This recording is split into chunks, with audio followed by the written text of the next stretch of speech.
Hey guys, welcome back to my channel. My name is Sheree. If you're new here, thank you for clicking on this video today. And today's video is going to be about Married at First Sight, Season 10, Episode 3. So we're just going to go ahead and hop right on in. Let's get started. Alright guys, so we finally made it to Episode 3 where all 5 of these couples are now married. We had to literally sit through 3 episodes, three 2-hour episodes of these people getting married. So we're finally there. So who got married? Zach and Mindy got married, and Meka and Mike got married. Well, I think his name is Michael. I wrote Mike down here, but so I'm going to be calling him Mike. So let's start off first with Zach and Mindy. First off the jump, what I recognize is like homegirl is like really super skinny. Like it was so like obvious, like something like, I know she works out and she's like a dancer, I believe, but it was just like I felt like she was aged and she looks older than maybe she is. I can't remember how old she is, but she just looks really frail and like I was uncomfortable. Like, girl, I'm gonna slide this biscuit and rice and gravy from the Carolinas down to you because, ma'am, I don't know. I was just uncomfortable watching her. So that was just something that I noticed. My initial reaction from seeing him see her was that he was trying to put on an act and that he really wasn't feeling her like that, the way she looked, but he was trying to be a gentleman for the cameras and he has all these people in front of him.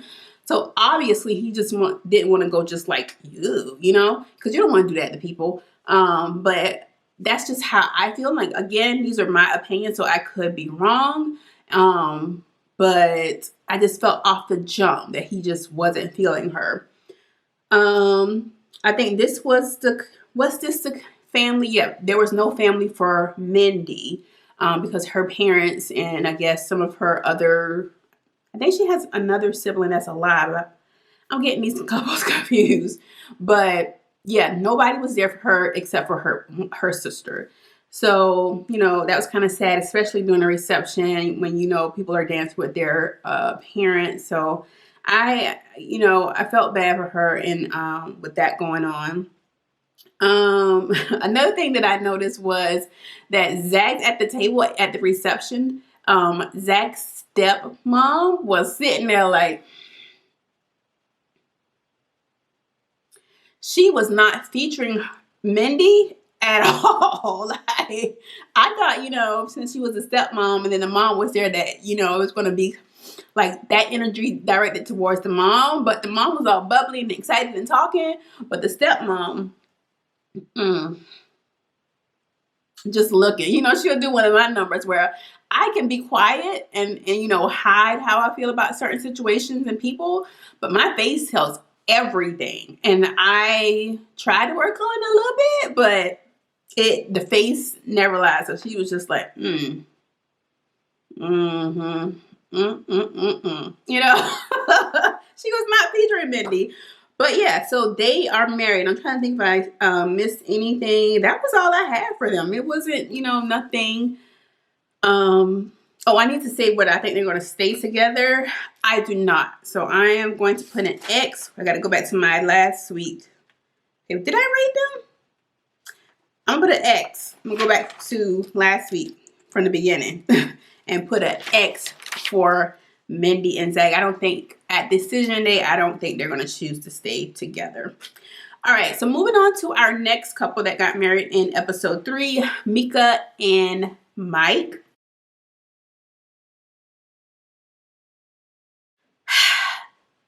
I got the same vibe. I don't know why. It was just, you know, like a spidey sense. Like he didn't really like her either. Like he said he liked natural hair and everything. And, you know, I think he was looking for, how can I say this and be politically correct? I'm just not going to say it. But yeah, he was looking for a certain thing. And I think that she filled part of that. But I just don't think that he was like, that's just how and I could be wrong, but that's just how I felt. Something was wrong. Like, first of all, her dress was too big in the boobs. I was like, could you just put on the bra and then like fill it and then like, just, play with it and make it work. But it is your wedding day and you do want things to be perfect. And, I can empathize with her and, wanting things to be perfect on your wedding day.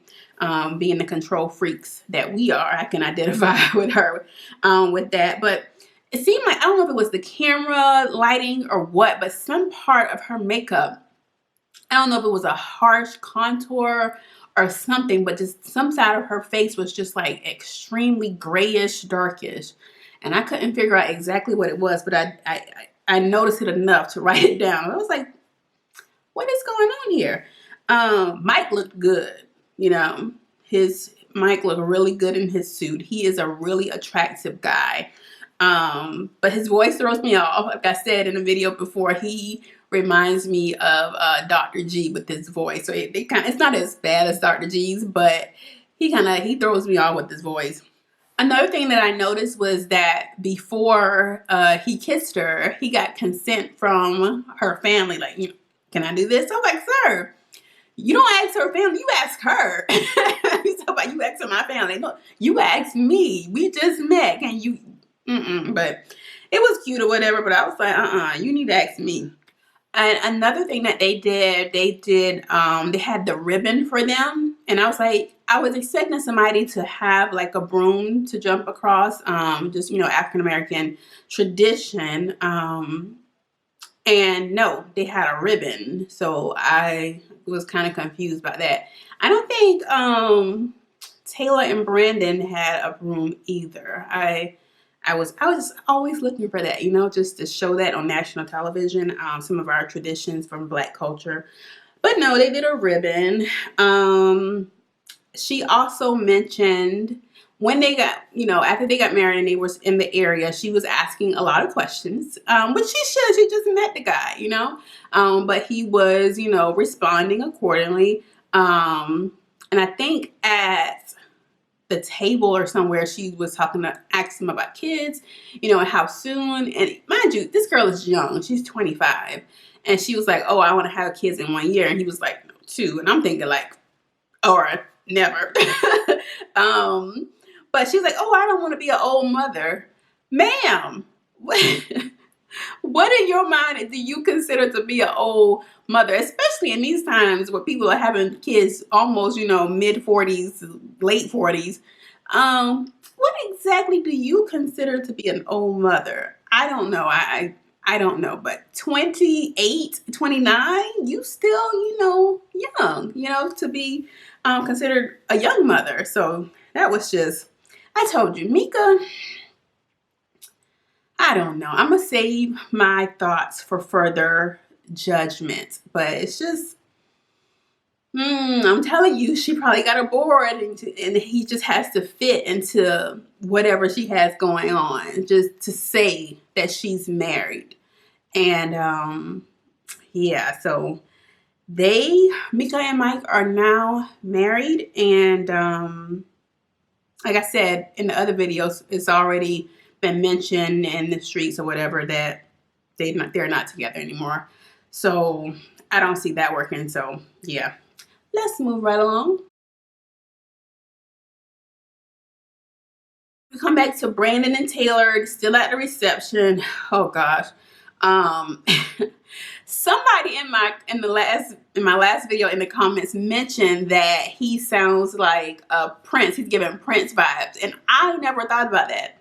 And another Married at First Sight reviewer, Travis, he's mentioned that Brandon sounds like Joe Budden, and I hear both. I hear Joe Budden and Prince. So it's just the way that he talks and his diction. It sounds like it's, for me, more so Joe Budden, but I could see how someone would say Prince as well. But it was announced in People magazine that he filed for a divorce. And in the previews that we saw for upcoming, episodes is, they're kind of alluding to the fact that maybe she cheated And that's why. So, and I think in the article in People Magazine, it was like, this is the first time someone has filed for divorce before, you know, the season or like the wedding episode showed or something. It's like the first time it's like mad early. So, yeah, clearly they don't make it. So, I guess we're just going to be along for the ride at this point, but you can tell from the get-go that this wasn't going to work. Like, I know who's doing the matchmaking, but I want to be involved because I want to be the person like, now, you know good and well, but people have to make a TV show, so I don't know. Let's move on. All right, then we come back to Derek and Katie, who I think are so cute together. Listen, Katie's friends are lit, okay? They were like, they were so tipsy at their reception and asking all those questions that was making poor Derek just blush and just bust out and laughing. They were hilarious. I like people like that who was just like, just say it and have fun. I like Katie's friends were cool. And I wrote that I like Derek. I like his personality. In the upcoming episodes that they previewed, it kind of showed them dealing with him not being very settled, and I guess in what he wants to do, and I guess he's trying to try a little bit of everything. Which how does this boy? Like, I feel like you should, but if you marry, I guess you got to take in consideration your wife. So maybe he shouldn't have gotten married if he wanted to, continue to explore all of these different options, because I guess when you're married, you're going to have to make some type of compromise and sacrifice, to keep that foundation of your marriage intact. And that may come into play with them. So we shall see. In the last couple, Austin and Jessica, I didn't have nothing for them. They didn't even show them a lot in this episode. And when they did show him, I think Jessica ran into Mindy in the restroom. I didn't know these weddings take place on the same day. That was, weird to see. I thought they took place like on different weekends. I didn't know that, especially in the same building. Who knew? But yeah, they didn't show Austin and Jessica at all. Well, not that much this episode, so I don't have much for them. But overall, the previews look really good. So I'm ready for them to just get into the marriage. I'm ready for them to come back from the honeymoon and start actually getting into, when you got an adult with somebody. I already don't want to adult with myself. So when you have to adult with somebody, there comes the challenge. So I'm ready for that. But yeah, the two little black couples that we do have for this season, clearly they're done. So we're just going to watch that fall apart, apparently. But yeah, that was Married at First Sight, episode 3, season 10. Let's chat below in the comments. Let me know what you thought of this episode. And yeah, I'll see you guys in the next video. You guys be blessed. Bye.